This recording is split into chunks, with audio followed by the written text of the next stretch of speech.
Finally tonight, a revolutionary new treatment for people who are paralyzed. One man who is paralyzed from the chest down becoming the first person to receive it. Now he has the ability not only to move, but to feel. NBC News correspondent Sam Brock has this remarkable story.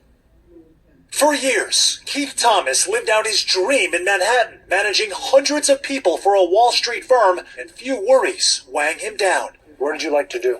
Play tennis, go jogging on the river. But a Long Island pool accident in 2020 changed his whole life, paralyzing the 45-year-old from the mid-chest down and robbing him of sensation and movement in all of his limbs, at least. Until a medical breakthrough at Northwell Health's Feinstein Institute for Medical Research, where lead bioengineer Chad Boughton and his team developed a technology they call a double neural bypass. Chips are implanted in a patient's brain, and the signals for sensation and movement sent back and interpreted through artificial intelligence, and then redirected to the body and spine, creating a loop that could prove life-changing. Taking someone who had lost the ability to move their limbs, to sense or touch things and actually feel the sensation of that, to restore those abilities to the patient. Yes, that's exactly right. We have finally discovered that the signals in the brain are still there and strong even after a traumatic injury.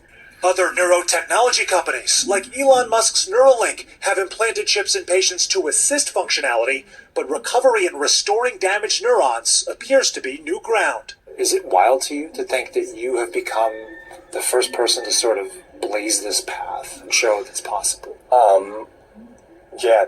We watched as Keith managed movements that only months ago would have been impossible. That's actually sensory data. From picking up a cup, What are you feeling, Keith? Like, a jolt of energy. to navigating a quick bite of Twizzlers. Got it. Last year, surgeons managed to place those chips in Keith's brain in areas that they spent months mapping out. Cool.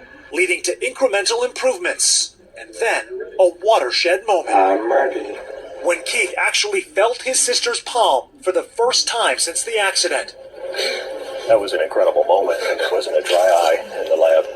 And with 5 million people living in the U.S. with paralysis and 100 million worldwide, the significance is hard to overstate. It really hit me. In that moment, I felt like he's experiencing something he hadn't experienced in a long time, and that there's hope. There's hope for the future. In the midst of a lot of misfortune, do you feel pretty fortunate? Yeah, I do feel pretty fortunate. A story whose next chapter is only beginning to be told.